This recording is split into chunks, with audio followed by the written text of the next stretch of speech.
വളരെ കുറച്ച് ദിവസം എടുത്തുകൊണ്ടുള്ള ഷോർട്ട് ഹജ്ജ് അത് ഗവൺമെൻറ് തലത്തിൽ ഏർപ്പെടുത്തിയിട്ടുള്ള വളരെ സൗകര്യപ്രദമാണ്. കാരണം വിദേശത്ത് ജോലി ചെയ്യുന്ന ആളുകൾ അതുപോലെ തന്നെ സ്വദേശത്ത് ജോലി ചെയ്യുന്ന ആളുകൾക്കൊക്കെ തന്നെ ഇത് വളരെ ഗുണകരമാണ്.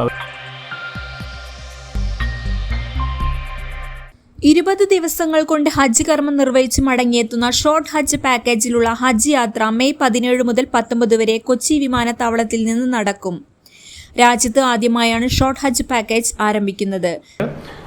ഇപ്രാവശ്യം നടക്കുന്ന ഷോർട്ട് ഹജ്ജ് അത് കൊച്ചി എംബാർക്കേഷൻ പോയിന്റിലാണ് ഷോർട്ട് ഹജ്ജിൻ്റെ യാത്ര ക്രമീകരിച്ചിട്ടുള്ളത്.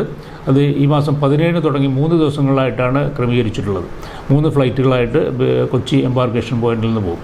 അത് 20-22 ദിവസം കൊണ്ട് അവസാനിക്കുന്ന രീതിയിലേക്ക് ഹജ്ജിൻ്റെ തുടക്കത്തിൽ ഹജ്ജ് തുടങ്ങുന്നതിനോടനുബന്ധിച്ച് അവർ മെക്കയിൽ എത്തിച്ചേരുകയും അതുപോലെ തന്നെ ഉടൻ തന്നെ ഹജ്ജ് കഴിഞ്ഞുകൊണ്ട് മദീനയിലേക്ക് പോയും മദീനയിൽ നിന്ന് തിരിച്ചു വരുന്ന രീതിയിലേക്ക് വളരെ കുറച്ച് ദിവസം എടുത്തുകൊണ്ടുള്ള ഷോർട്ട് ഹജ്ജ് അത് ഗവൺമെൻറ് തലത്തിൽ ഏർപ്പെടുത്തിയിട്ടുള്ള വളരെ സൗകര്യപ്രദമാണ്. കാരണം വിദേശത്ത് ജോലി ചെയ്യുന്ന ആളുകൾ അതുപോലെ തന്നെ സ്വദേശത്ത് ജോലി ചെയ്യുന്ന ആളുകൾക്കൊക്കെ തന്നെ ഇത് വളരെ ഗുണകരമാണ്. അവർക്ക് വളരെ കുറഞ്ഞ സമയം കൊണ്ട് തിരിച്ച് പോരാൻ പറ്റുന്ന രീതിയിൽ.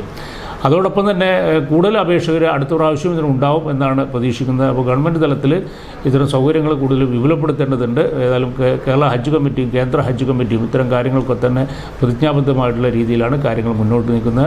രാജ്യത്തെ 7 വിമാനത്താവളങ്ങൾ വഴിയാണ് ഷോർട്ട് ഹജ്ജ് തീർത്ഥാടകരുടെ യാത്ര.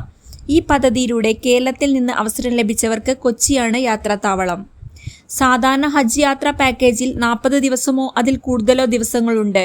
എന്നാൽ ഇത്രയും ദിവസം അവധിയെടുക്കാൻ പ്രയാസമുള്ളവർക്കും ജോലിയെ ബാധിക്കുന്നവർക്കും സഹായകമാകുമെന്ന നിലയിലാണ് ഷോർട്ട് ഹജ്ജ് പാക്കേജ് കൊണ്ടുവന്നത്.